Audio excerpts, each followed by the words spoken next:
Hi friends, అందరు ఎలా ఉన్నారు? బాగున్నారనేసి అనుకుంటున్నా ఫ్రెండ్స్. ఇది మా పత్తి చేను గడ్డి బాగుంది ఫ్రెండ్స్. అందుకే గడ్డి మందు చల్లిన 2 డేస్ తర్వాత మళ్ళీ ట్రాక్టర్తో ఇట్లా దున్నుతున్నారనమాట మా బ్రదరు. ఎట్లా అయితేనే తొందరగా పోతుంది అనేసి గడ్డి, లేకపోతే పత్తి మొక్కలు ఎదగవు కదా. దున్నేశారు సగానికి చేను. ఇట్లా దున్నేటప్పుడు మొక్కలు కూడా పోకుండా చాలా జాగ్రత్తగా చూసుకోవాలి ఫ్రెండ్స్. 40 ఇంచులు వచ్చేస్తేనే ఇట్లా ట్రాక్టర్తో దున్నడానికి కుదురుతుందన్నమాట. కొన్ని మొక్కలు పోతాయి, అవి చూసుకుంటూ దున్నాలి. నాగలితో అయితే కొంచెం లేటుగా టైం తీసుకుంటుంది, ట్రాక్టర్ అయితే కొంచెం త్వరగా అయిపోతుంది కదా అనేసి ట్రాక్టర్తో దున్నడం జరుగుతుంది ఫ్రెండ్స్.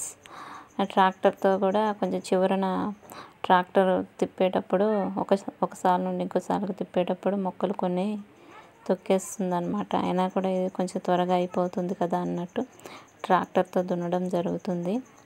మొక్కలు త్వరగా ఎదగాలి, మంచిగా కాపు రావాలంటే ఇక మనం దున్నాలన్నమాట, తప్పదు.